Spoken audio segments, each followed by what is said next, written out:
An Egyptian prayer to the sun at winter solstice. Great sun, wheel of fire, reign your glory. Hear me as I honor you on this, the shortest day of the year. Summer has gone, passed us by. The fields are dead and cold. All of the air sleeps in your absence. Even in the darkest times, you light the way for those who need a beacon of hope, of brightness shining in the night. Winter is here, and colder days are coming. We light these candles in your honor, that you might gather your strength and bring life back to the world. All right, my son above us, we ask you to return, to bring back to us the light and warmth of your fire. Bring back to air, bring light back to air. Hail Ra, ruler of the sun.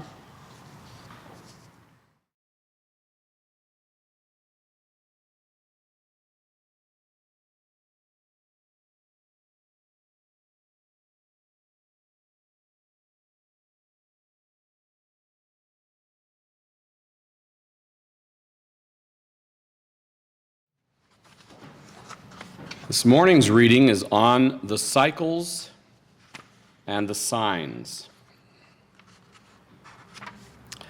And unto the peoples of the land of America, say that men and women of the world cannot change or alter the events which are destined for the world. For they have corrupted the earth and the life thereof, as well as the laws and commandments of God, which have also been broken. Therefore, let every one of the earth know that a greater part of the living shall be burned from the light of God's new sun, and few shall be able to bear the heat thereof. But the light and heat of the sun shall be as a balm to the chosen ones. And the chosen shall eat of God's Son and be sustained by it as calves by the milk of the udder. And men and women of the earth shall know that the earth is dissolving as a vapor for the handiwork of God. The sun shall be brilliant and an instrument of righteous men and women of the earth to burn evil and darkness away forever. And the goodly of the earth and the prophets shall not be harmed by that light.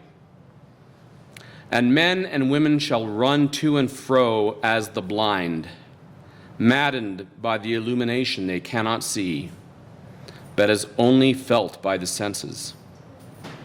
And this will be the beginning of the great spiritual wars spoken of in times past, between the powers of light and the powers of darkness.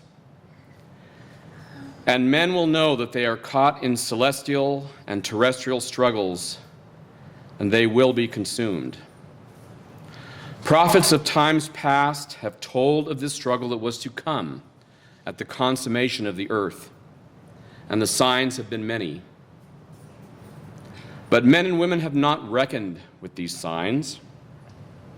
But I say unto you that with the child's birth into the world, and his presence in the world, and his passing from the world, and finally his redemption from the world, the dawning of the cross of enlightenment is a sign that has been marked. The great Son of God has appeared, and with its appearance, the goodly have received a sign of redemption. And the signs of darkness shall also appear, and these signs shall be marked by cycles of 3, 4, and 13.